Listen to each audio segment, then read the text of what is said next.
A'udzu billahi minasyaitonir rajim. Bismillahirrahmanirrahim. Assalamualaikum warahmatullahi wabarakatuh.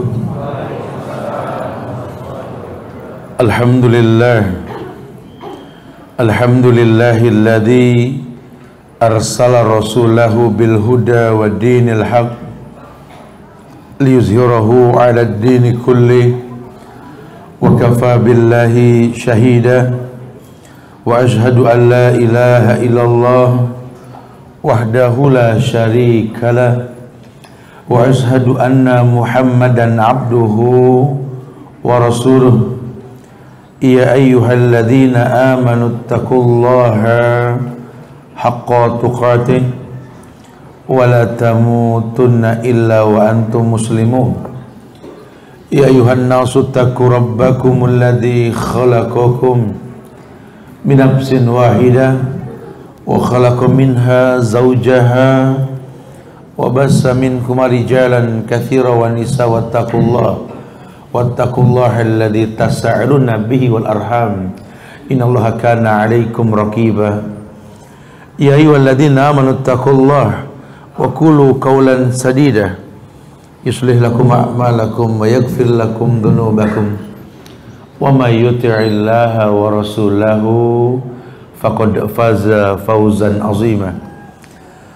Amma ba'du, fa inna ahsanul kalam kalamullah wa khairal huda huda Muhammadin sallallahu alaihi wasallam wa syarrul umuri muhdatsatuha wa kullu muhdatsatin bid'ah wa kullu bid'atin dhalalah wa kullu dhalalatin finnar. Ma'asyiral muslimin wal muslimat, sidang majelis tabligh akbar gapai ridhonya di Masjid Ad-Da'wah di Jalan Biru Laut Barat, Komplek Wali Kota, Kelapa Gading Timur, yang mudah-mudahan Allah muliakan dunia dan akhirat. Para sesepuh, para alim ulama, para asatidz yang semoga Allah selalu jadikan antum sebagai buku yang berjalan buat kami para generasi muda, generasi bangsa, generasi Rabbani, yang insya Allah mudah-mudahan selalu menjadi cikal bakal keberkahan buat negeri ini insya Allah. Karena kita membutuhkan generasi yang berpikir memberi, bukan mengambil ke negeri ini. Generasi yang paham bahwa negeri ini merdeka atas berkat rahmat Allah. Maka jangan hilangkan penyebab rahmat ini. Negeri yang berani mengatakan ketuhanan yang Maha Esa, yang Esa cuma Allah. Sehingga penting kita untuk memahami kemuliaan tersebut. Salah satu bentuk keberkahan dalam hidup ini ketika kita mengerti bahwa yang kita butuhkan ridhonya Allah. Apalah artinya hidup tanpa ridha? Sehingga Nabi mengatakan ridhallah fi ridhal walidain wa sukhtullah fi sukhtil walidain. Bahwa ridhonya Allah itu yang paling gampang ada dalam ridhonya orang tua. Ya. Bahkan dalam Al-Quran Allah berfirman menjelaskan tentang takdir. Takdir yang menjadi sebuah target manusia tercipta untuknya. Keumuman dalil mengatakan di Az-Zariyat ayat 56, wa ma khalaqtul jinna wal insa illa liya'budun. Keumuman dalil. Wa ma khalaqtul jinna wal insa illa liya'budun. Tidak ada tujuan lain kuciptakan manusia kecuali untuk mendapatkan kemuliaan dari Allah, yakni beribadah kepada Allah. Tujuannya itu. Nah, kalau sudah bicara ibadah kan bukan bicara yang main-main. Bahkan Allah utus pada setiap umat seorang Rasul, ani'budullaha wajtanibut taghut, untuk mengajarkan kaifiatil ibadah dan menjauhkan taghut. Di Al-Isra ayat 23 hingga 25, ini ayat yang sering dipakai untuk menyebarkan kepada manusia ada target dalam takdir yang Allah takdirkan kepada manusia. Ketika Rasul menyampaikan sabdanya, innallaha qaddara maqadiral khalaiq qabla yakhluqas samawati wal ard bi 50 alf sanah. Bahwa Allah telah takdirkan manusia 50.000 tahun sebelum tercipta langit dan bumi. Sehingga kalau sudah bicara takdir telah tertulis. Beliau mengatakan la yaruddul qada ila du'a. Tidak ada yang bisa merubah takdir kecuali doa. Yang jadi masalah kan doa siapa?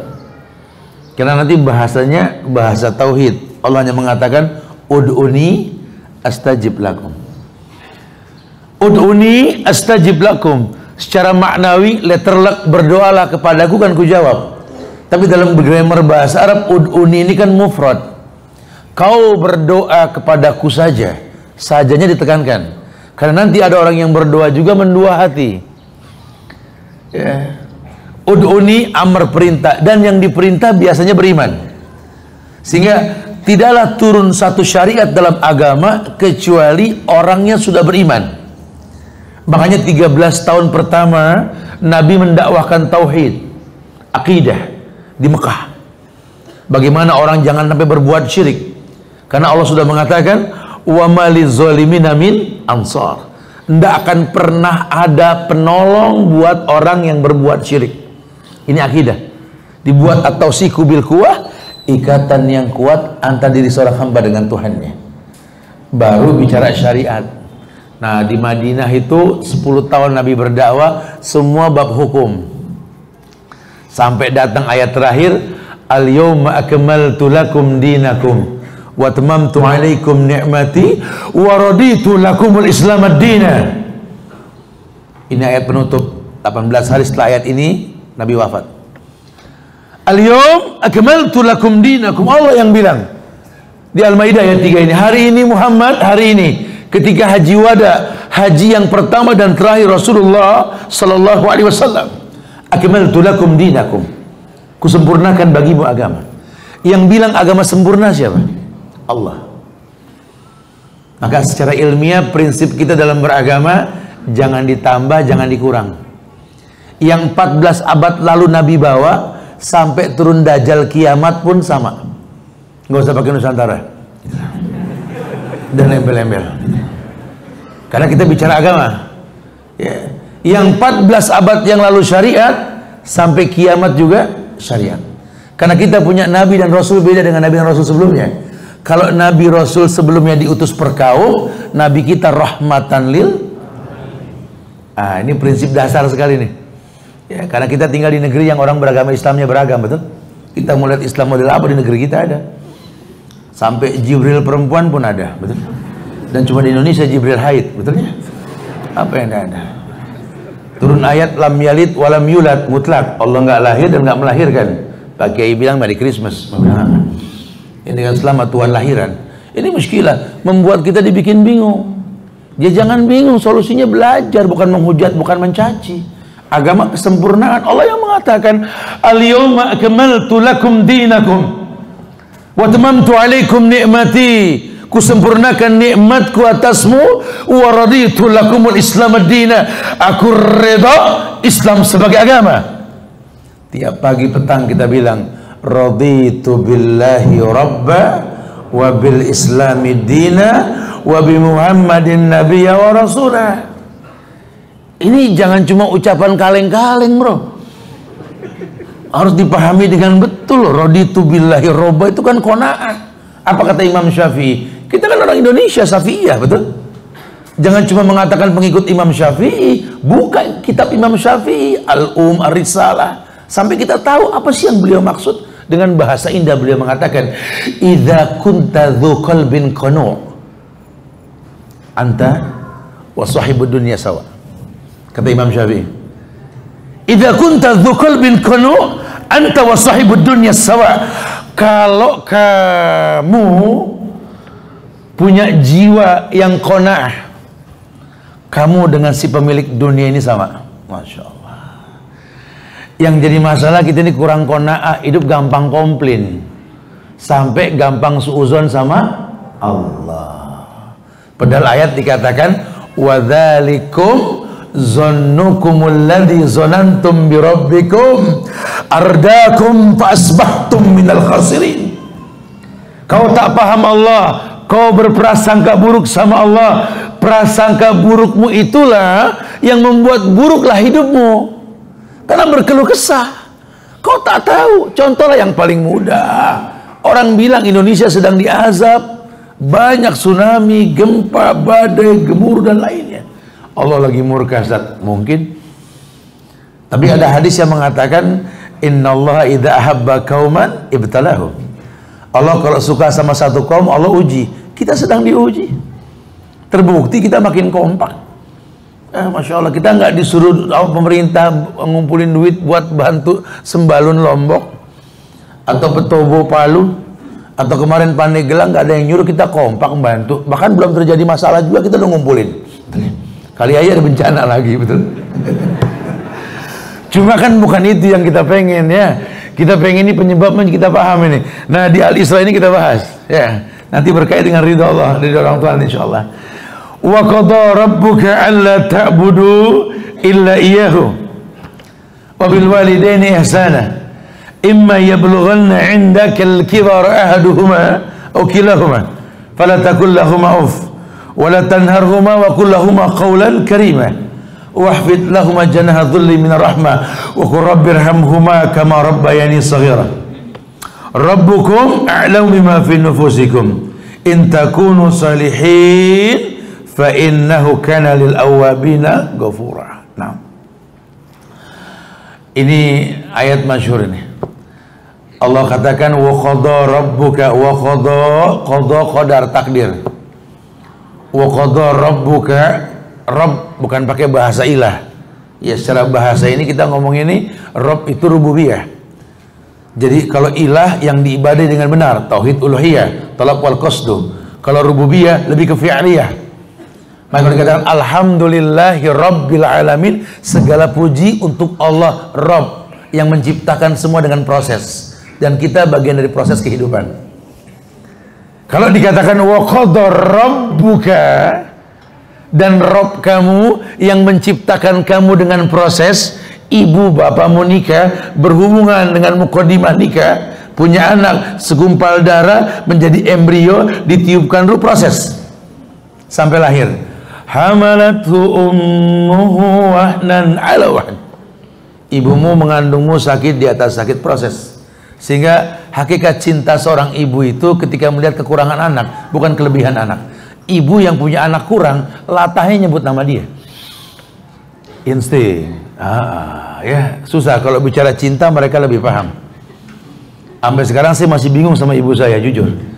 Karena nggak pernah sekalipun saya beli baju kecuali jahitan beliau sampai detik ini. Dan saya nggak tahu apa kelebihan yang beliau pikirkan. Cuma beliau tahu apa? Saya yang tahu badan kamu, nak. Masya Allah. Ajib nih orang, Masya Allah. Ajib itu bukan enak, menakjubkan gitu loh. Iya. Wa qada rabbuka alla ta'budu illa iyyahu. Yang dikedepankan pertama kali alla ta'budu illa iyyahu. Telah menjadi sebuah ketetapan takdir yang telah Allah takdirkan, alla ta'budu illa iyyahu. Jangan pernah kamu beribadah kecuali kepadanya, hanya ke Allah. Makanya dikhususkan semua ibadah ke Allah. Qul, perintah amar, orang beriman saja yang paham ini, karena semua perintah sifatnya iman. Qul innas salati wa nusuki wa mahyaya wa mamati lillahi rabbil alamin. Kenapa lillah, Ustaz? Ya karena Allah. Dan banyak orang yang mengaku hamba Allah tidak kenal Allah. Lihatlah kalimat Allah, lihat kalimat Allah, alif lam lam ha. Kita menganggap Allah ini alif lam lam ha. Ini kan bahasa Arab. Dulu zaman Nabi Nuh nggak ada alif lam lam ha. Karena ini bahasa musta'ribah, aribah. Qahtan. Ya, orang-orang Arab di bawah Ibrahim, di atas Ibrahim belum ada alif lam lam ha. Ini bahasa Arab yang disempurnakan pasca Utsmani dengan harokah yang jelas. Jadi kenapa mesti alif lam lam ha? Dalam bahasa Arab ini perpaduan dua kata, ilah wa walah. Antum buka tafsir Ibnu Katsir, lihat bab tafsir bismillah. Nanti Allah diterjemahkan ilah wa walah. Seperti sijil, sinju, wajilu yang dibawa sama ababil itu. Lempung keras yang dibakar. Ini hamba Allah juga baru dengar kadang-kadang nih ya. Allah itu ilah wa walah. Apa ilah? Yang diibadahi dengan benar. Wawalah, tidak ada kata cukup dalam beribadah kepadanya.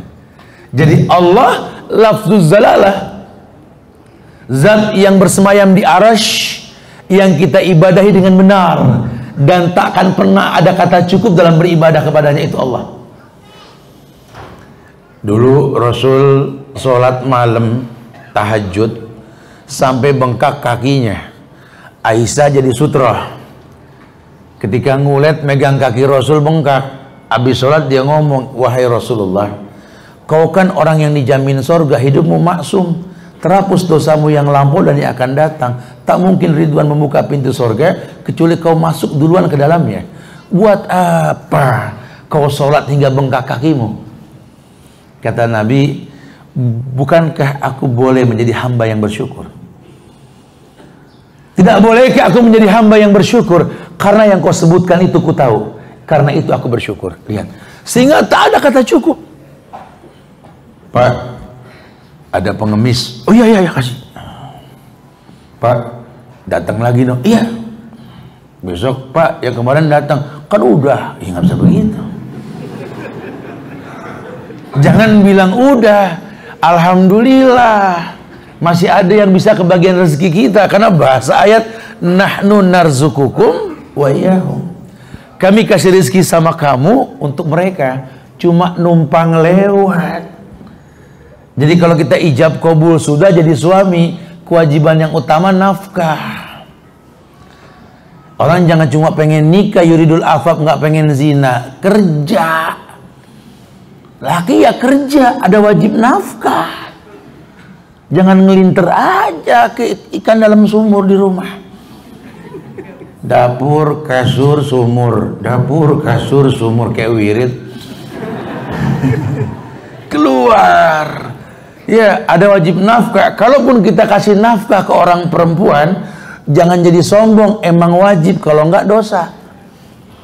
Ini kadang-kadang kalau kurang iman baru ngasih nafkah, napas pindah ke hidung. Jadi sombong. Wajib. Justru nanti yang mendatangkan cintanya Allah itu bukan nafkahnya, sunnah di luar nafkah. Antum ngasih nafkah itu mah wajib, jangan dibahas, kalau enggak dosa. Tapi cinta Allah datang dengan yang sunnah. Apa kata Allah? Kata Nabi sampaikan dalam hadis qudsi, la yazalu abdi yataqarrabu ilayya bin nawafil hatta uhibbahu. Tidaklah seorang hamba menghiasi yang wajib dengan yang sunnah sampai aku jatuh cinta. Hadiah ke rumah tangga kita itu yang dikatakan cintanya Allah. Jadi bukan nafkah yang wajib, sunnah di luar nafkah kasih hadiah, bonus. Kata ibu-ibu cakep nih kajian nih, bagus. Sering-sering nih di KM nih begini. Dan saya mah nggak ngasih benih, emang begitu bahasa Islamnya. Iya, wa qadha rabbuka alla ta'budu illa iyyahu. Telah menjadi sebuah ketetapan takdir Allah, Rabb yang menciptakan kamu itu tercipta untuk beribadah, dan ibadah illa iyyahu. Iyyaka na'budu wa iyyaka nasta'in. Hanya kepada kamu, kaknya kan mufrad, tunggal. Kata ganti orang kedua satu, tunggal. Allah, hanya kepada kau, bukan iyakum, iyaka. Hanya kepada kamu saja, na'budu jama', kita beribadah. Berarti wajib berjamaah, wajib kompak. Wa ja'alnakum su'uban wa qabailan lita'arafu. Indonesia, bro. Bersuku-suku, berbangsa-bangsa untuk bersatu. Tolong Pak Khotib jangan nyampein hadis lemah di atas mimbar. Ikhtilafu ummati rahmat. Ajib. Perbedaan rahmat. Lah kalau perbedaan rahmat, persatuan bencana dong. Jangan takut sama Allah, Khotib. Kalau yang lemah, yang doib jangan disampaikan. Akhirnya orang bangga berbeda. Perintahnya bersatu, wa ja'alnakum su'uban wa qabailan lita'arafu. Ajak manusia bersatu. Ayo anak bangsa kita bersatu. Sing-singkan khilaf. Khilaf sudah dibukukan, solusinya belajar. Sampai Allah bilang, hal yastawil ladina ya'lamuna wal ladina la ya'lamun. Yang membedakan itu ilmu. Apakah sama orang yang berilmu dengan yang tidak berilmu? Ya beda. Kalau kita nggak berilmu, remeng urusannya. Remeng, nggak jelas. Putih nggak, hitam nggak, abu-abu. Jadi nanti nggak greget gitu loh. Nah Islam pengen jadi orang yang greget. Kenapa? Karena hukum sudah baku. Maka sahabat-sahabat mengatakan ittabi'u wa la tabtadi'u faqad kufitum. Ini agama, tinggal ngikutin aja, tinggal nyontoh, jangan bikin yang baru. Kenapa? Kalau bikin yang baru, An-Nisa ayat 115 itu. Wa may yushakkikir rasula min ba'di ma tabayyana lahul huda wa yattabi' ghaira sabilil mu'minin nuwallihi ma tawalla wa nuslihi jahannam wa sa'at masyarah. Allah yang bilang, wa may yushakkikir rasula, orang yang bertolak belakang dengan syariat Rasul 14 abad yang lalu. Ba'dama tabayyana lahul huda, tabayyan, setelah dijelaskan al-huda, petunjuk, halal jelas, haram jelas, halal haram syubhat jelas. Wa yattabi' ghaira sabilil mu'minin, malah mengikuti jalan yang bukan jalan orang beriman. Allah yang bilang, nuwallihi ma tawalla, nuwallihi ma tawalla, kan kupalingkan dia sejauh mungkin. Terjadi.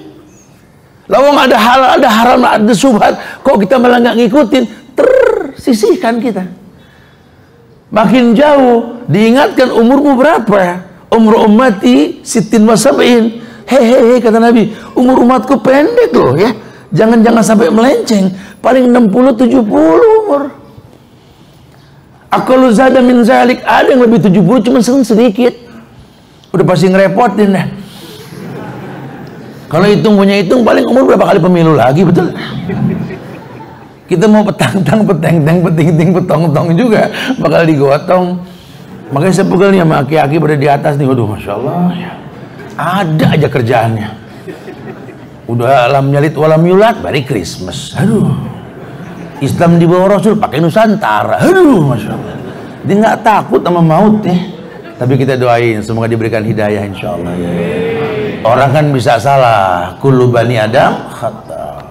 Yang mudah-mudahan jadi nasihat buat kita semua insya Allah ya. Karena kita pengen jadi yang terbaik dalam hidup ini insya Allah. Iya. Allah yang mengatakan Allah ta'budu illa iyahu. Jangan sampai kamu beribadah kecuali kepada Allah.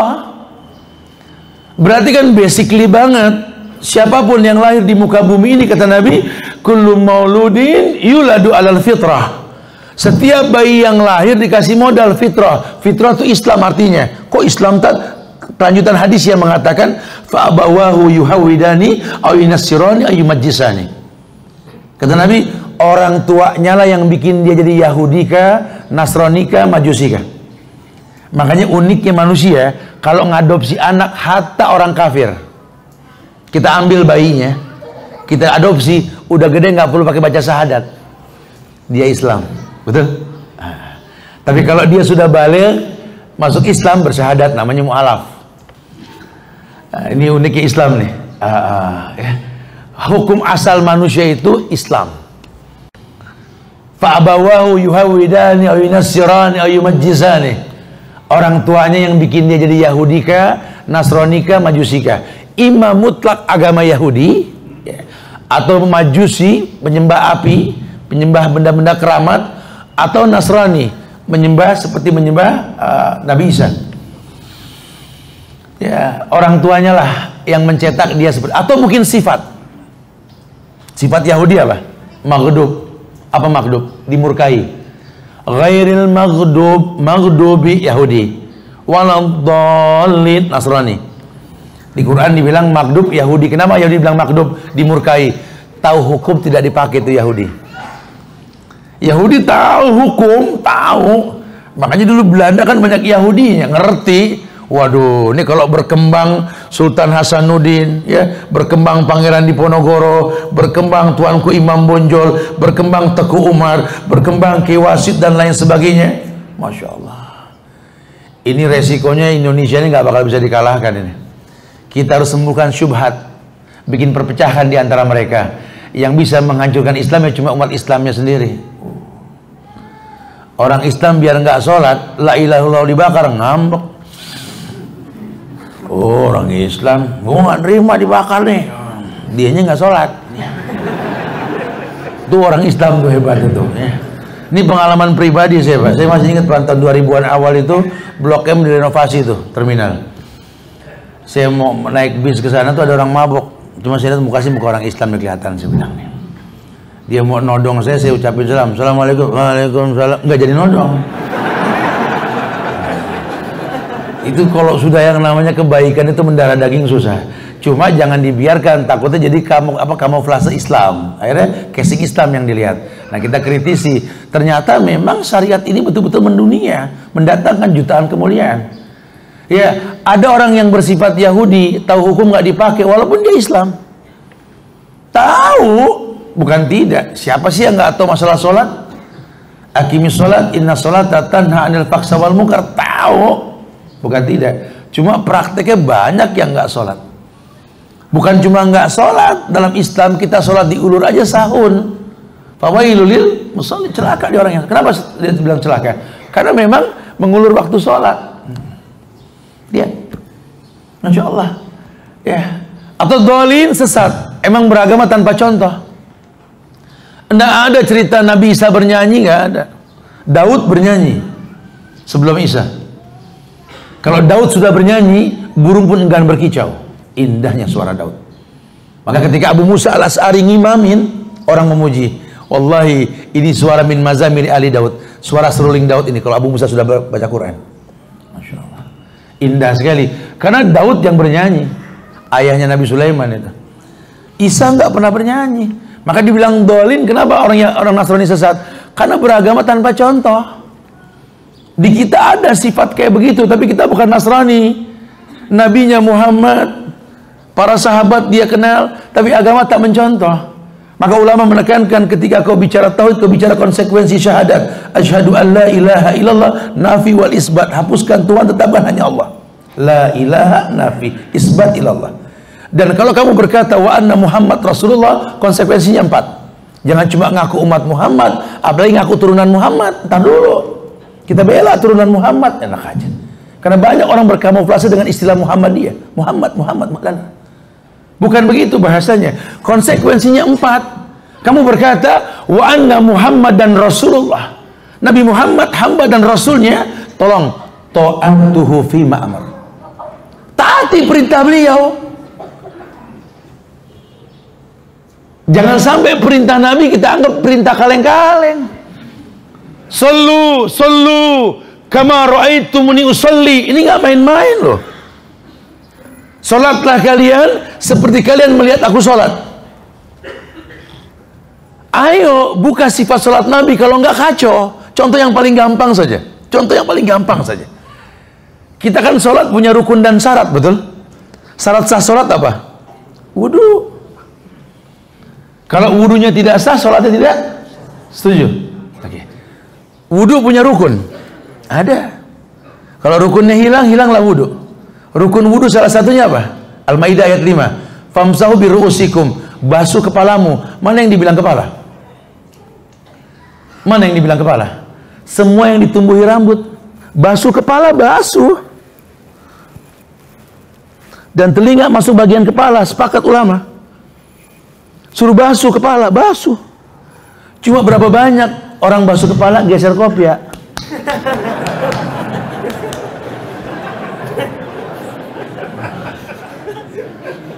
Takut rusak sisirannya. Enggak dipanggil si Tintin lagi. Masuk surga bareng poni yang begini. Lihat kalau kita umroh, tawarannya tahlik taksir. Potong pendek 1 cm atau botak. Tawarannya itu. Dan dibikin orang laki nggak sibuk sama poni. Orang laki sibuk sama poni. Kayak artis Korea. Tipis, kiri kanan, atas kuning. Ya Allah, kecangkokan jeruk Bali. Saya bilang, Masya Allah. Generasi kaleng-kaleng sekarang nih, Masya Allah. Makanya banyak yang remeng LGBT berkembang biak. Minta diakui. Enggak, Indonesia nggak mau ngakui LGBT. Enak aja. Allah melaknat laki mirip perempuan, perempuan mirip laki. Kok jelas? Kita pegang syariat. Ta'atuhu fi ma'amar. Konsekuensi yang pertama, taat dengan perintah Nabi. Itu baru bicara syarat wudhu tuh. Rukunnya sholat, takbir menghadap kiblat, berdiri. Takbir wajib, takbir yang ada. Allahu Akbar, Allahu Akbar, Allahu Akbar, Allahu Akbar. Berapa takbir tuh? Nabinya berapa? Mungkinkah Nabi yang satu mengajarkan sekian model takbir? Ayo dong belajar. Boleh gak sholat tanpa takbir? Masya Allah.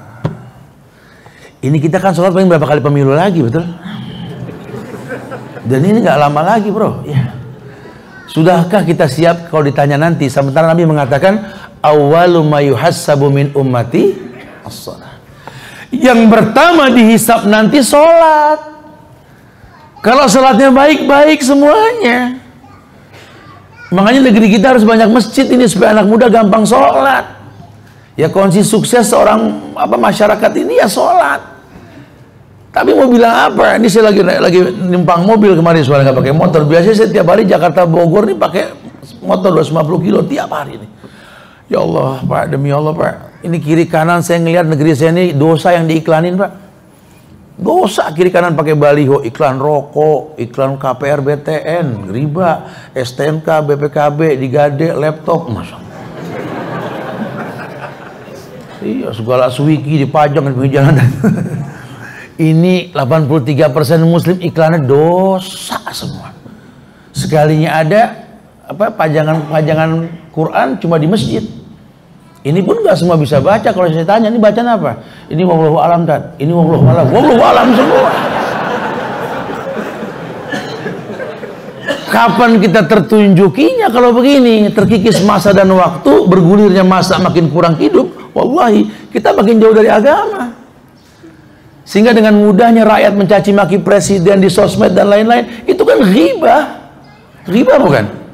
Berkait dia salah atau benar, ya diingatkan, bukan diribah. Ghibah kan sama dengan zina sama orang tua.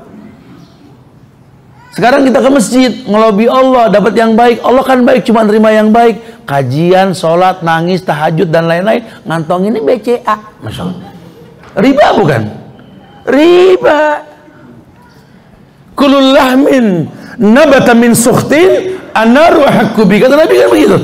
Karena setiap daging yang tumbuh dari barang yang haram, neraka lebih berhak. Pantesan kita belum masuk neraka punya karakter penghuni neraka. Apa karakter penghuni neraka? Lakanud ingkar. Azan berkumandang lewat. Ayalas sholat.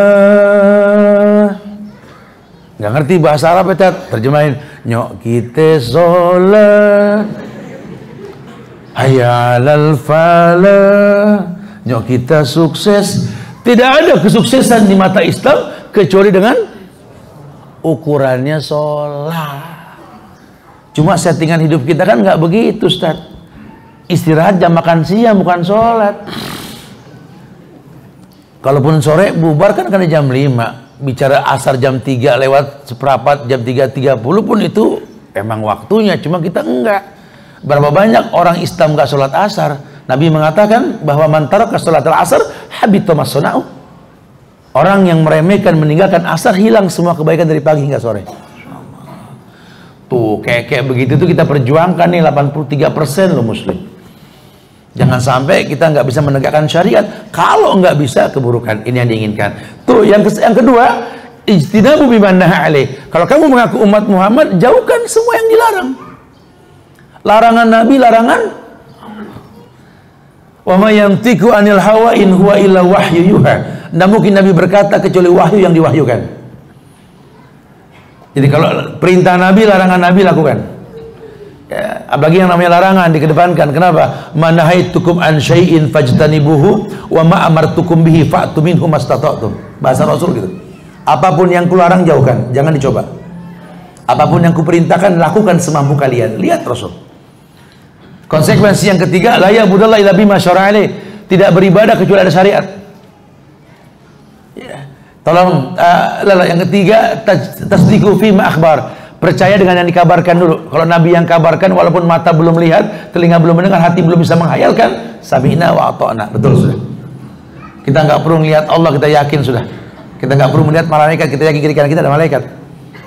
Tiap kata yang keluar mayalfizu min qaulin illa ladaihi raqibun atid. Ada malaikat menjadi saksi tiap kata yang keluar. Masyaallah. Ya surga neraka kita nggak ngelihat, cuma yakin harus ada yaumut taghabun, hari dikumpulkan manusia, yaumul hisab, yaumul qiyamah, gaib, udah kita yakin. Ada siksa kubur, kita yakin. Allah yang bilang Ar-Rahman 'alal arsy istawa. Allah yang ngomong Ar-Rahman, Allah beristiwa di atas arsy, kita yakin Allah di langit di arsy. Akidah. Jangan dibilang di mana-mana. Akidah. Ini Masya Allah. Percaya dengan yang Nabi kabarkan walaupun sifatnya gaib. Dan yang terakhir, yang terpenting apa? La ya'budallah illa bima syar'a alaih. Tidak beribadah kepada Allah kecuali ada contoh Rasul. Kenapa? Karena kita pengen yang namanya ibadah ini mendatangkan kebaikan buat si pelakunya. Dan ternyata Allah yang mengatakan kullu amal ibni Adam lahu. Kullu amal ibni Adam lahu. Ini ubudiyah iyahu tadi. Seluruh ibadah anak Adam kembali pada si pelakunya. Allah yang mengatakan wa qadara rabbuka alla ta'budu illa iyahu. Tolong khususkan semua ibadah hanya untuk Allah. Kenapa? Kullu amal ibni Adam lahu. Kalau tauhidnya sudah betul, ibadahnya sudah betul, dia khususkan hanya untukku saja, iyahu, maka ibadah kembali pada si pelakunya. Ini yang kita pengen nih. Karena setelah ini kita akan bahas apa? Bagaimana bakti sama orang tua. Ya orang nggak bisa berbakti kalau nggak tahu alasannya. Setelah Allah katakan illa iyahu wabil walidaini ihsana. Kepada kedua orang tua berbuat ihsan. Antuna tahu ihsan itu level tertinggi. Islam, iman, ihsan. Kalau Islam dasar setiap bayi yang lahir Islam, berkembangnya waktu iman, keyakinan dengan hati yang diucapkan dengan lisan, dibuktikan dengan perbuatan. Iman butuh pelatihan. Anak 7 tahun latih sholat. Kalau sampai dia nggak sholat di usia 10 tahun pukul. Padahal dalam syariat anak 10 tahun belum balik, nggak sholat juga nggak dosa. Lebih ditekankan untuk menekankan sholat 3 tahun pembiasaan. Artinya pelatihan. Kalau sudah 3 tahun dilatih sholat, tiap hari dibawa ke masjid, insya Allah 10 tahun nggak bakal ninggalin sholat. Begitu maknanya. Apalagi anak laki, Pak. Ya, orang laki itu kalau sholat kan di masjid, namanya lelaki soleh. Sholatnya di masjid. Tapi kalau perempuan karena soleha di rumah, Pak, lebih baik. Kalau laki di rumah, laki-laki soleha. Ini maaf nih ya, yang masih di rumah ini soleha-soleha ya. Tolong dibuang tamar butonya di soleh. Kita kumpul di masjid, ini masjid ada apa, Masya Allah. Kita punya senior-senior yang telah berjuang dari ukuran 11 kali berapa ya, Pak? 11 kali 11 sampai 1000 lebih nih, dan terus akan bertambah, Masya Allah. Ya, orang tua bisa memulai, kita mengkaryakan. Jangan malah kita jual sama asing, rusak lagi urusan di negeri ya. Harus berkembang dengan baik. Allah ta'budu illa iyyahu wabil walidaini ihsan. Ihsan yang dimaksud tidak ada orang tua berbuat baik. Dulu pernah datang seorang pemuda ke Rasul, ya Rasulullah, izinkan aku berzina. Lihat tuh anak muda dulu, nggak takut ngomong ke Rasul. Karena ada yang berani nggak, tat, zina dulu tat, begitu kan berani. Dulu datang ke Rasul, ya Rasulullah, izinkan aku berzina. Sahabat dengar kayak begitu kan, waduh. Nabi bilang, tahan, jangan emosi. Udah sholat belum? Belum ya Rasul. Sholat dulu. Pantesan mau zina, belum sholat. Disuruh sholat, habis sholat balik lagi. Sholaina ya Rasul, sholat itu ya Rasul. Sudah sholat, izinkan aku berzina. Masih mau berzina juga. Berarti menandakan ada orang yang sholat juga berzina, bukan tidak kan? Walaupun sholat itu tanha anil faksa wal munkar. Nabi hanya mengatakan begini, bagaimana menurutmu kalau kakek nenekmu berzina? Malulah sebagai cucu. Bagaimana menurutmu kalau ayah ibumu berzina? Malulah sebagai anak. Kelak anak cucumu pun malu memiliki kamu. Masya Allah. Supaya paham, kamu ini punya nasab, punya silsilah. Ya, walaupun alla taziru waziratun wizra ukhra. Orang nggak terbebani sama dosa orang dulu. Orang tua kita nggak baik, ya kita jangan nggak baik, bisa berubah baik. Nabi Allah Ibrahim nabi, bapaknya kan bikin patung, nggak ada masalah.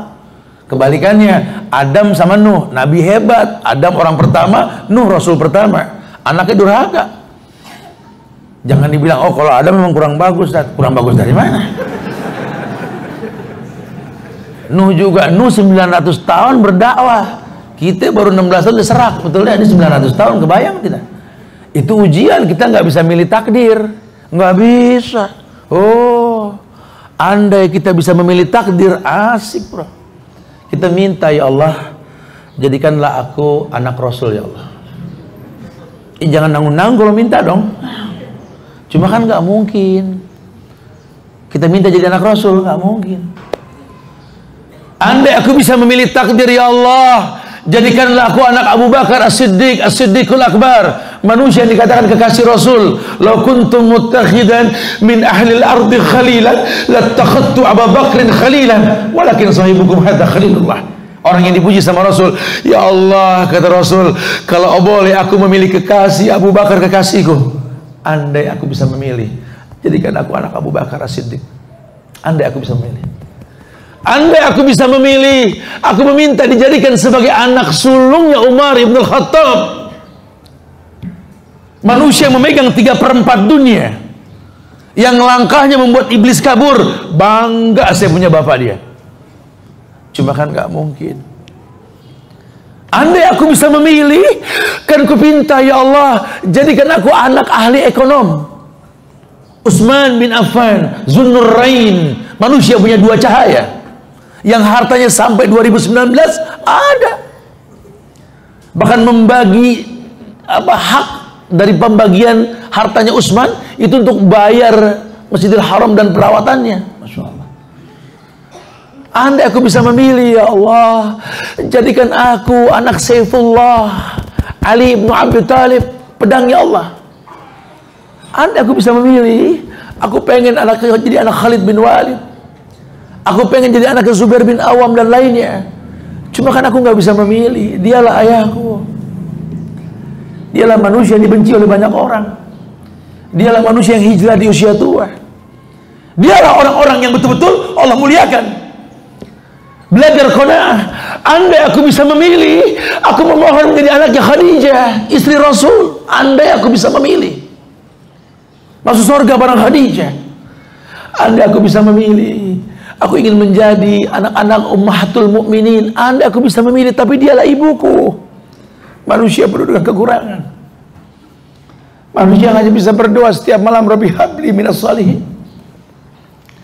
Manusia nggak bisa komplain dengan takdirnya. Andai aku bisa memilih, ya Allah, kan ku pilih yang baik menurutku, ya Allah. Cuma hidup ini bukan pilihan. Hidup ini takdir. Maka Imam Syafi'i mengatakan tadi, idza kunta dzu qalbin qanu anta wa sahibud dunya sawa.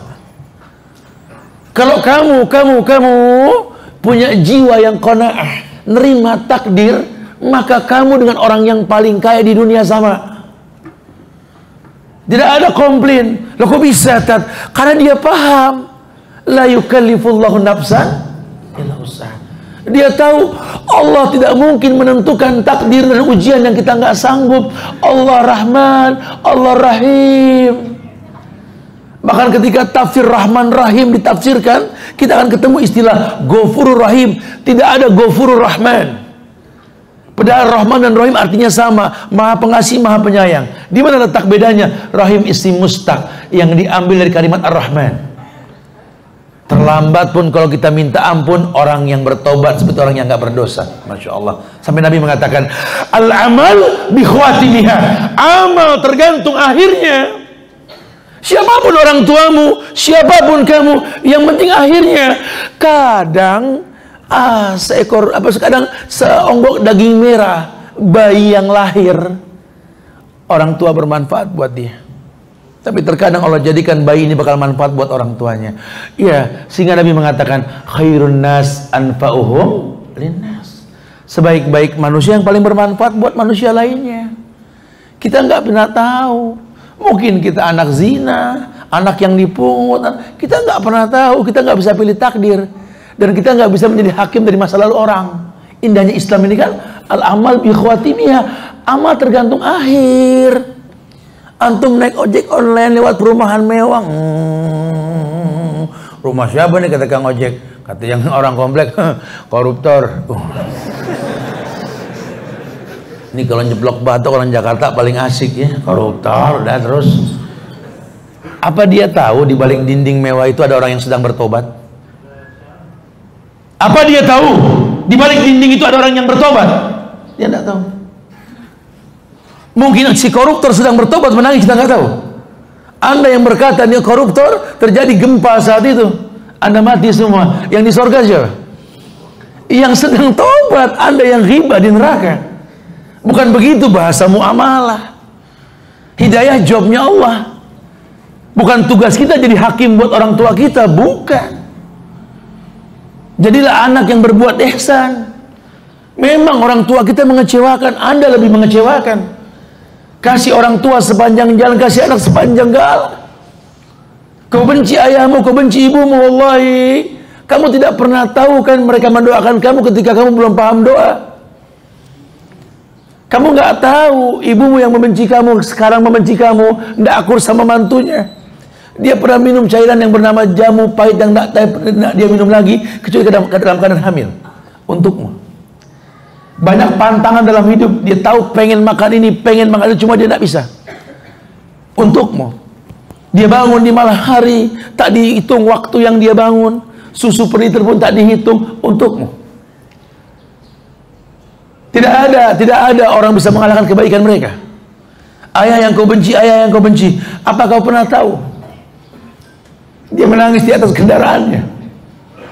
Merasakan berat sekali jauh dari anak. Anda tidak tahu.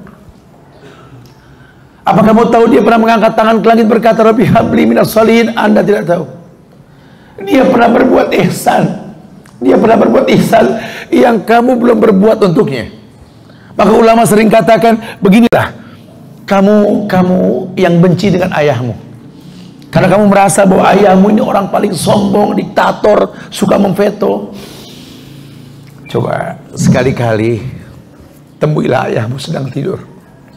Temuilah. Agar kau tahu ayahmu yang sekarang bukan ayahmu yang 10 tahun yang lalu. Lelaki kekar yang tegas dalam berucap. Lelaki yang bisa memecahkan 10 masalah dalam satu hari. Lihat ayahmu sedang tidur, orang yang kau benci. Lihat. Coba lihat tatap wajahnya. Ya Allah, Papa. Kerut di keding ayah sudah mulai tampak. Coba lihat. Mata ayah yang jeli, hitam, putih, jelas. Sekarang sudah mulai bersepah putih. Masya Allah. Lihat. Pipinya sudah mulai keriput, gigi sudah mulai tanggal. Lihat tangannya, sudah mulai keriput. Napas sudah mulai terpenggal. Ini orang yang kau benci. Masya Allah. Ini ya orang yang kau anggap nggak pernah berbuat kebaikan, sombong dan lain-lain. Kamu yang benci sama ibu kamu, yang kamu bilang ibu kamu ini nggak ada akurnya sama orang, kakunya manusia, nggak suka sama mantu dan lain sebagainya. Allahu Akbar. Lihatlah dia sedang tidur, lihat coba, lihat. Anda anak boleh masuk, dia sedang istirahat di beberapa tempat yang dia sedang tidur. Ya Allah, saya suka mandangin mama saya tidur. Ya Allah, mama. Kerut di keding mama sudah mulai tampak. Wajah cantik wanita yang pernah direbutin banyak orang sudah keriput peot. Lihat. Mata lebar yang indah sudah banyak keriput di pinggirannya. Hitamnya sudah mulai bersepah putih. Lihat. Tangan sudah mulai keriput. Napas sudah mulai terpenggal. Ternyata mama dan papa, ayah dan ibu ini bukan mereka yang 10 tahun yang lalu. Layakkah kita membenci mereka? Ahsan setelah ini temui mereka. Ambil tangannya, rasakan wangi kulitnya. Rasakan. Karena mungkin sebentar lagi daging bangkai yang kau cium dari mereka. Kalau mereka sudah tidak ada, air mata tidak menghidupkan mereka. Air mata tidak membangkitkan mereka. Tangis terhenti sudah kebaikan. Yang dibutuhkan cuma doa kita. Siapa kita? rencanakan jutaan keberkahan kemudian di atas dunia. Wallahi, berfikirlah matang, tuntunlah kedua orang tuamu mengelilingi Ka'bah. Itu lebih baik ketimbang kau bikinkan rumah yang indah. Jadilah anak yang soleh, buatlah sebuah karya cipta indah, tuntun mereka, putari Ka'bah. Rasakan kenikmatan menggandeng mereka di rumah Allah. Ayo mah, ini lampu hijau, ini Hajar Aswad. Angkat tangan kalian. Bismillah, Allahu Akbar. Bismillah, Allahu Akbar. Tuntun. Ayo. Subhanallah. Walhamdulillah. Wala ilaha illallah. Allahu Akbar. Terus. Mama, ini rukun Yamani, Pak. Ini rukun Yamani. Ayo, Pak. Sentuh boleh atau lewat saja. Rabbana atina fid dunya hasanah wa fil akhirati hasanah wa qina adzabannar. Ini Hajar Aswad, Pak. Baca lagi Bismillah, Allahu Akbar. Terus. Sampai 7 kali putaran, bawa mereka ke makam Ibrahim. Pa, di depan kita Ka'bah. Pemandangan paling indah di muka bumi ya Ka'bah. Tidak ada di dunia ini yang dilihat pakai doa kecuali Ka'bah dan wajah kalian. 2 pemandangan paling indah di muka bumi, Ka'bah dan wajah orang tua, yang kalau kita melihatnya suruh berdoa. Ketika melihat Ka'bah kita bilang apa? Allahumma antas salam wa minkas salam fahayna rabbana bisalam. Kalau melihat wajah orang tua apa?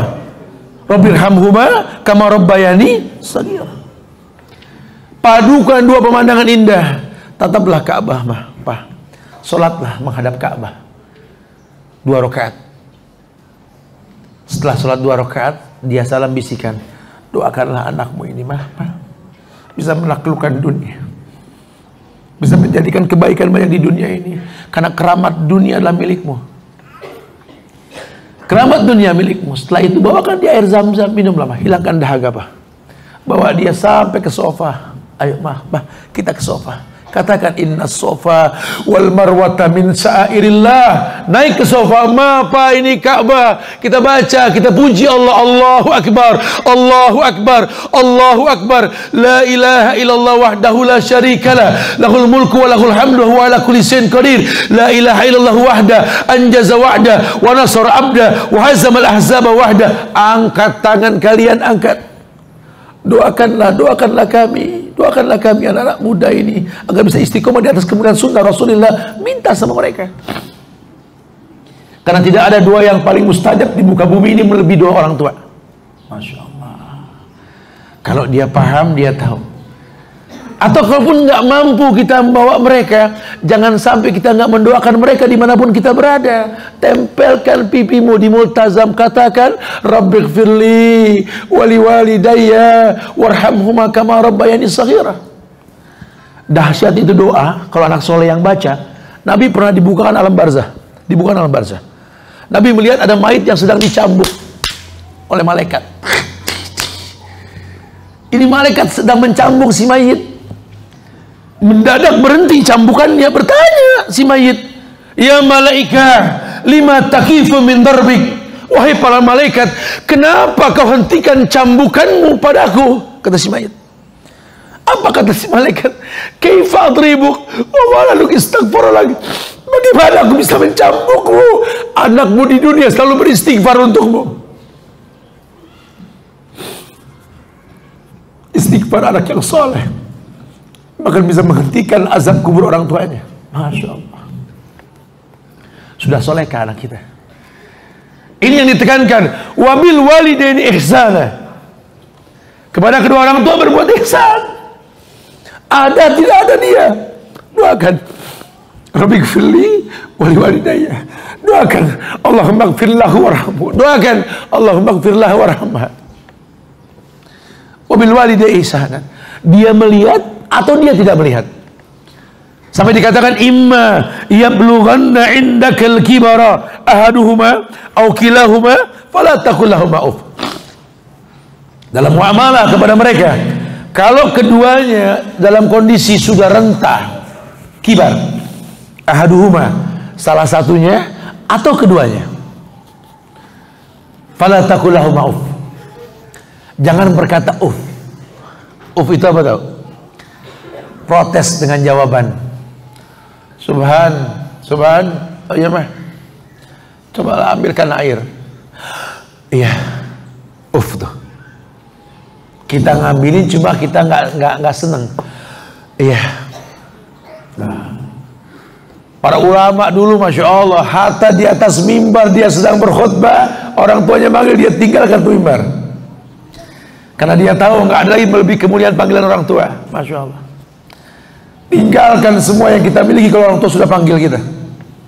Ini yang membuat Uwais Al-Qarni, salah seorang manusia yang hidup zaman Rasul, di zaman sahabat, tapi nggak ketemu Rasul. Ini Uwais, pemuda berasal dari Yaman itu. Ya, sampai dia tinggalkan usia muda dia buat ibunya yang buta dan cacat. Bahkan dalam sebuah riwayat dikatakan bahwa Uwais ini nggak pernah menolak ajakan atau arahan ibunya. Uwais nggak pernah menolak. Ya, sampai dia belum menikah, nggak ngurus dirinya, semua buat ibunya. Nggak pernah dia menolak. Hingga satu waktu ibunya bilang, Uwais, ibu tidak mau meninggal sebelum melihat Ka'bah. Bingung si Uwais. Ibunya sudah tua, cacat pula, masya Allah. Bang riwayat mengatakan buta matanya, wallahu a'lam. Bingung, bagaimana ini? Yaman ini ke Mekah ini sekarang pakai pesawat aja 2 jam. Gimana dia bisa bawa mamanya? Sehingga dia terinspirasi untuk membeli seekor sapi, anak sapi, yang tiap hari dia gendong itu anak sapi ke atas gunung di Yaman, dia turun lagi. Terus tiap hari sampai 8 bulan lebih. Waktu musim haji datang, ini sapi kan makin gede. Orang bilang nih, Uwais gila, gendong sapi tiap hari ke atas gunung, orang nggak ada yang tahu. Sapi makin besar dan dia makin keker karena latihan bawa sapi. Karena dia ngebayang bakal gendong mamanya ke Mekah, dan dia lakukan. Sehingga ketika menjelang musim haji, dia gendong orang tuanya ke Mekah. Kebayang tidak? Dalam riwayat dikatakan dia berputar di Ka'bah. 2 kali perputaran dia ketemu sama sahabat Abdullah bin Umar. Dia bertanya, wahai sahabat, telah ku gendong ibuku dari Mekah ke negeri dari Yaman ke negeri Mekah ini, dan tawaf di Ka'bah, tidak menginjak bumi kecuali menginjak kakiku. Sudahkah aku membalas baktiku padanya? Sahabat bilang, jaga lisanmu, bahkan hentakan satu napas ketika melahirkanmu pun belum terbayar. Kau gendong ibumu dari Yaman ke Mekah untuk tawaf di Ka'bah, satu hentakan napas ketika melahirkanmu pun belum terbayar. Dibawa ibunya selesai tawaf, kemudian sholat 2 rakaat di makam Ibrahim. Selesai sholat dia berdoa samping ibunya, dan dia minta, ya Allah, jangan kau bukakan surga untukku kecuali wanita ini terlebih dahulu masuk. Apa kata ibunya? Sudah Uwais, untukmu Uwais, sudah. Tidak ibu, sebelum aku melihat kau ada di surga. Masya Allah. Sehingga terkenal sekali ini Uwais. Kalau Uwais sudah mengangkat tangan ke langit, langit bergetar. Dia bukan penghafal Quran, dia bukan periwayat hadis, dia nggak seperti para sahabat yang dijamin sorga. Tapi kelebihan Uwais, kalau Uwais sudah mengangkat tangan ke langit, langit bergetar. Tidak mungkin tangan Uwais turun kecuali Allah ijabah. Maka Nabi perintahkan Umar dan Ali menemui Uwais untuk memintakan doa kepada Allah, karena doa Uwais nggak pernah nggak diijabah. Apa kemuliaan beliau? Memuliakan orang tuanya. Kita bisa mencontoh beliau, bukan tidak. Wabil walidaini ihsana. Imma yablughanna indakal kibara ahaduhuma aw kilahuma fala taqul lahuma uff wala tanharuma wa qul lahuma qawlan kariman. Jangan hardik mereka, jangan. Ada seorang laki-laki yang menikah dengan wanita cantik. Dia punya seorang ayah yang sudah renta. Ya, orang kalau sudah renta tua ada aja kekurangannya. Batuk bareng tahap, bangkis bareng ingus, orang tua. Satu waktu istrinya yang cantik menyuguhkan makan di ruang makan. Anaknya yang lucu pun makan di samping dia. Suami, istri, anak, dan mertua, orang tua. Entah bagaimana mungkin tampak hal-hal yang menjijikkan dari orang tua tersebut, sehingga si anak ini malu. Maksudnya benar. Daripada ayahnya dicemooh, dia bilang sama ayahnya, ayah, nanti makanan saya kirim ke kamar aja ya, karena takut ayah nggak nyaman kalau di meja makan. Maksudnya benar, maksudnya benar. Takut dicemooh oleh istri atau anaknya. Si ayah pun tidak berkeluh kesah. Ya baiknya kamu aja lah. Makanan dikirim, terus makanan dikirim. Tentu kenyamanannya berbeda rasa. Hingga satu waktu ayahnya meninggal. Dan si anak ini ingin membersihkan kamar ayahnya. Bersama anaknya yang laki ini datang ke kamar ayahnya. Dan dia lihat di bawah tempat tidur itu banyak sekali piring bekas makanan yang tak dimakan. Si anak ini membersihkan bekas makan ayahnya, ingin membuang piringnya. Kata si cucu anak dia ini, jangan ayah, biar piring ini aku pegang. Untuk apa? Nanti kalau kamu sudah tua, saya buat kasih kamu di sini. Masya Allah. Menangis dia. Menyesal. Karena bukan itu permasalahannya. Banyak orang tua yang sakit, baru masuk ruang ICU, semua anak kumpul, diobatin pun belum pun dia sudah sembuh. Karena dia butuh kehangatan anak-anaknya. Bukan permasalahan dalam seksi perawatannya, bukan. Tapi wujud kita ke orang tua itu yang paling penting. Makanya hikmah dibalik orang tua suka sakit apa? Anak pada kumpul. Ya Ustaz, saya ini udah tua, sakit terus. Alhamdulillah Pak. Loh kok alhamdulillah? Ya kalau nggak sakit pada nggak ngumpul. Ibu kan sehat kemarin, bapak sehat kan? Ada gak anak nawarin makanan? Enggak ada. Nunggu sakit dulu, ya Allah, mama kenapa? Papa kenapa? Mau makan roti, mau makan apa? Udah nggak boleh makan. Masya Allah. Dari kemarin kemana? Waktu sehat nggak ditawarin makan, Masya Allah ya. Waktu sehat nggak ditawarin makan. Udah sakit baru ditawarin. Yang untung yang jaga sampai cabi-cabi, Masya Allah. Gemuk aman, nunggu makan gua. B1846 TKO Innova, tolong pindah. Waduh, Masya Allah. Perintah nih bukan kaleng-kaleng, tolong pindah ya. Berarti mengganggu jalan ya, kita nggak boleh merusak jalan. Tayyib. Wala tanharhuma, jangan hardik mereka. Wala tanharhuma wa qul lahuma qaulan karima, perkataan mulia untuk mereka. Orang tua jangan dibebani, sudah. Kabarkan yang baik-baik. Sudah lelah mereka. Bahkan dikatakan wahfid lahuma janahadzulli minar rahmah wa qur rabbirhamhuma kama rabbayani shaghira. Kamu kalau di depan orang tua merendahlah seperti seekor pik burung di hadapan induknya. Kamu pimpinan sebuah perusahaan, direktur. Kamu seorang orang hebat di mata manusia, dipandang mulia oleh manusia. Tolong depan orang tuamu merendah. Jangan ada kesombongan, tetap merendah. Ya. Karena biar bagaimana ridhonya Allah di ridho orang tua ini. Banyak orang sekarang baru kaya sedikit sudah orang tuanya, waduh jangan merendahlah. Dulu ada hikayat cerita tentang Abdullah bin Zubair. Antum tahu tentang Abdullah bin Zubair? Dia punya ibu yang namanya Asma binti Abu Bakar. Dan Asma ini salah seorang perempuan yang umurnya paling tua di antara sahabiyah. Sampai ratusan umurnya ini. Bahkan dikatakan Asma itu buta di hari tuanya. Ketika terjadi fitnah Khalifah Ali, terpecahlah sahabat. Abdullah bin Umar ini ada di pihak Ali, bermusuhan dengan pihak Muawiyah. Sehingga dia bertemu dengan panglima perang yang dilaknat oleh Allah dan fasik itu, Al-Hajjaj As-Saqafi. Ya. Pernah satu waktu pasukannya Abdullah bin Zubair ini sudah terpojok. Dan dia tahu dia bakal mati. Karena nggak mungkin menang kalau lihat jumlah pasukan ini. Dia temui dulu mamahnya nih, Asma binti Abu Bakar. Dia merendah di hadapan ibunya.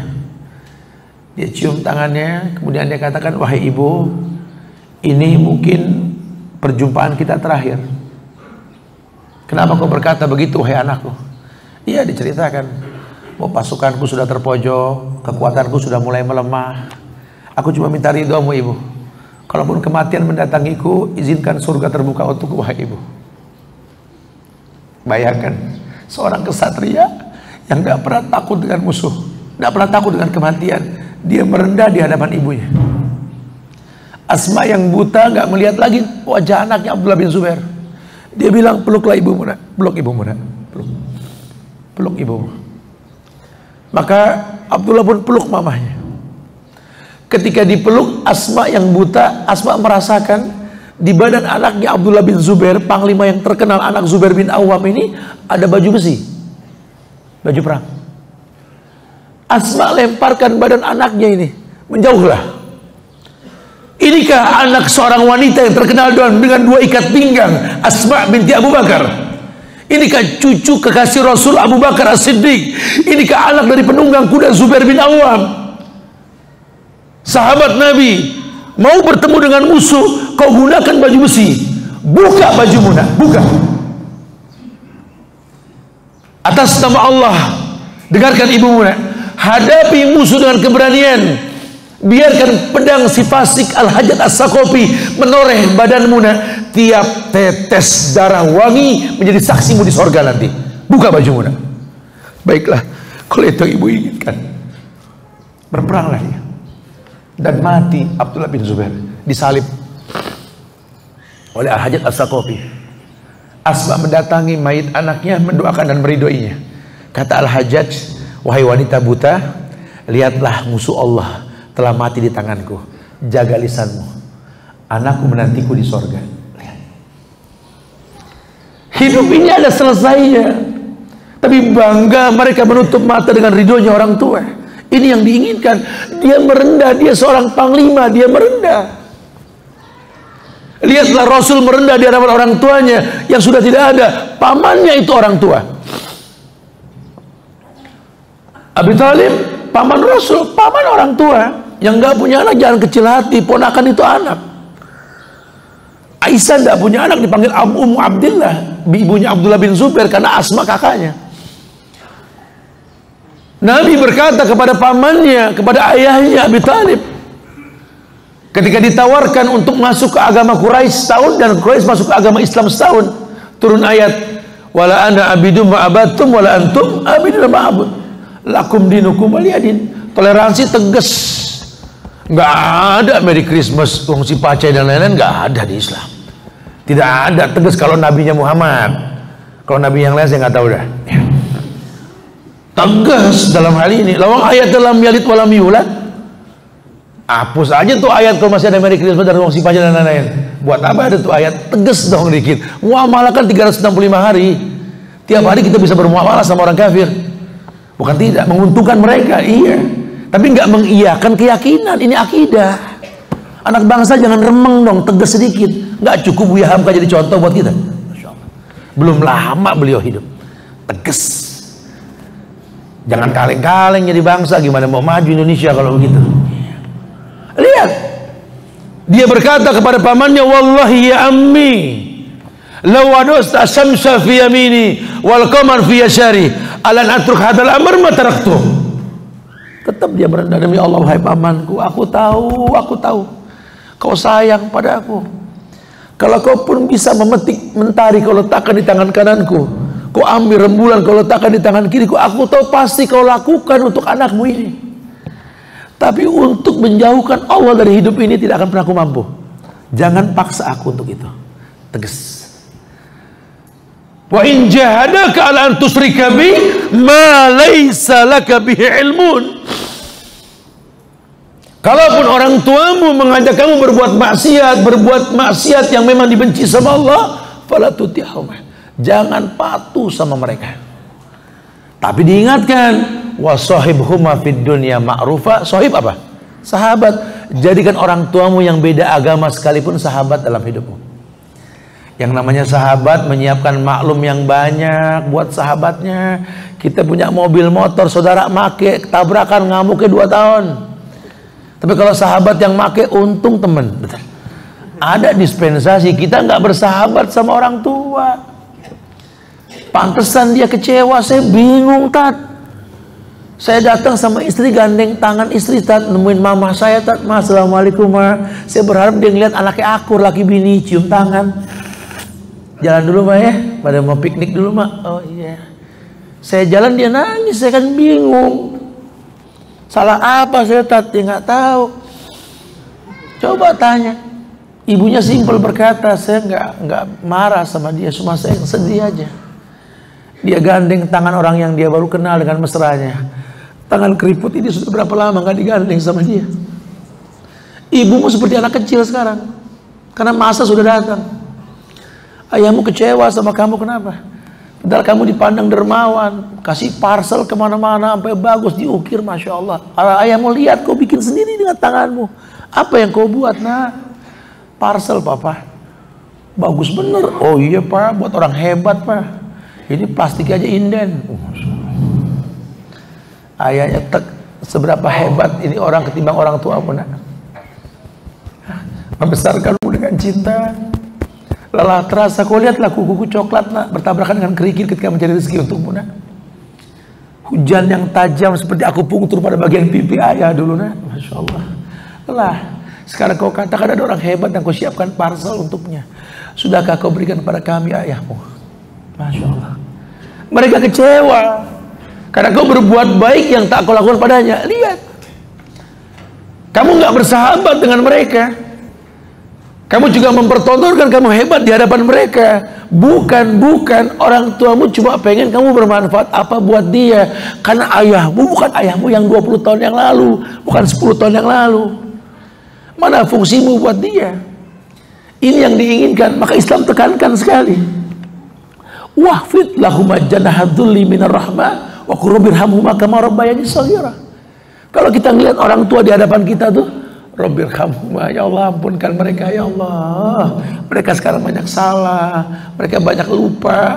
Rabbirhamhuma, ya Allah. Kama rabbayani shaghira, seperti mereka menyiapkan maklum kepadaku di waktu aku kecil. Ya orang anak muda kan suka bingung-bingung, Tat, saya sama orang tua saya, Tat.